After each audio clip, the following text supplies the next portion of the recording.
Joseph Zahour, qui fut pendant de longues années directeur de l'interprétation à l'école des traducteurs et interprètes de Beyrouth.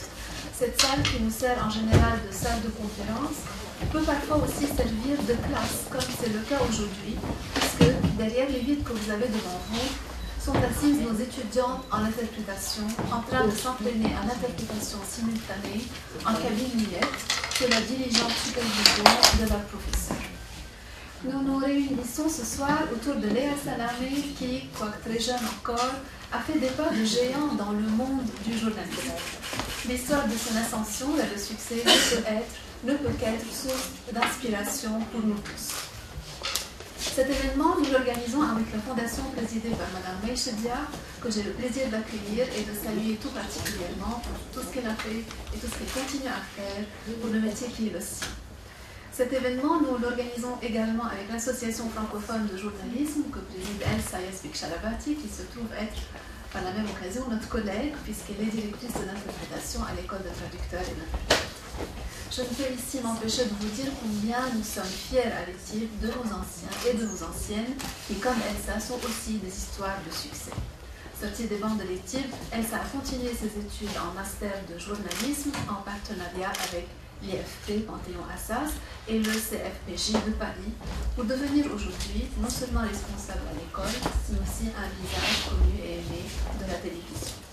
Toutes deux présentatrices de journaux télévisés, animatrices d'émissions culturelles, Léa et Elsa semblent avoir emprunté le même chemin et se retrouvent ce soir face à face, journalistes interviewés par une autre journaliste. Quel rapport, me direz-vous, entre le journalisme d'une part et la traduction et l'interprétation d'autre part? Je pourrais disserter longuement et à la fin sur les liens entre ces deux métiers, mais tel n'est pas notre propos aujourd'hui. Je me contenterai donc juste de dire que nous sommes des deux bords, des personnes qui aiment et qui savent manier le verbe et la plume, et qu'une meilleure communication s'instaure entre les gens.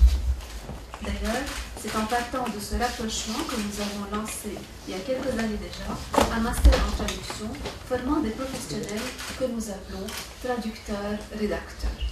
Sans plus tarder, je passe la parole à Elsa Shalabati pour qu'elle ouvre la discussion. Ou à Mme Maïchedia. Ok, vous m'entendez? Ça va, ça fonctionne?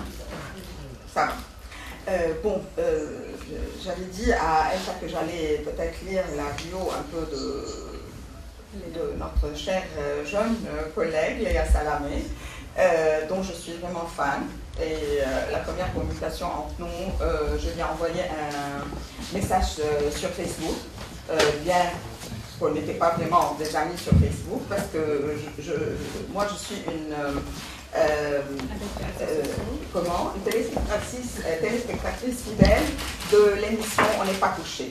Le problème, c'est que je me couche au beau milieu de l'émission, parce qu'il y a 1 heure de différence, et je dors, je me réveille à 5 heures avec la télévision France 2 devant moi.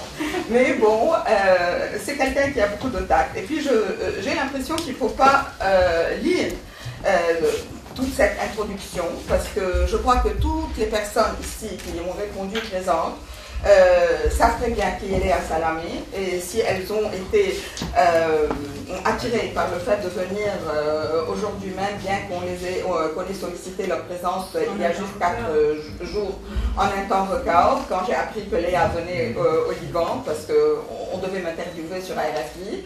Alors avec la coordinatrice, j'ai appris que Léa venait, et comme ça on est rentré en contact avec elle. Et ce qui est aussi impressionnant, c'est qu'il y a des personnes et des stars en France, je ne vous dis pas, il y en a une que je reçois dans 2 jours, alors c'est très compliqué, on ne peut pas leur arriver, on ne peut pas les joindre, on doit passer par 1000 assistants. Léa, elle a répondu tout de suite de son portable, tout à fait comme nous aimons à la libanaise. Alors nous sommes très fiers d'accueillir Léa Salamé. Nous connaissons vraiment son père, moi particulièrement, je le connais très bien, le professeur Salamé, dont nous sommes si fiers. Et comme on dit en libanais, et la maman qui est ici présente aussi, et j'ai remarqué quand on veut chercher sur Wikipédia ou quelque chose, il y a tout de suite. La maman, elle est née, dont le père et la maman est arménienne. Alors la maman est toujours présente chez toutes les personnes qui sont d'origine libanaise ou arménienne, alors ça fait toujours plaisir. Bon, la parole est à toi.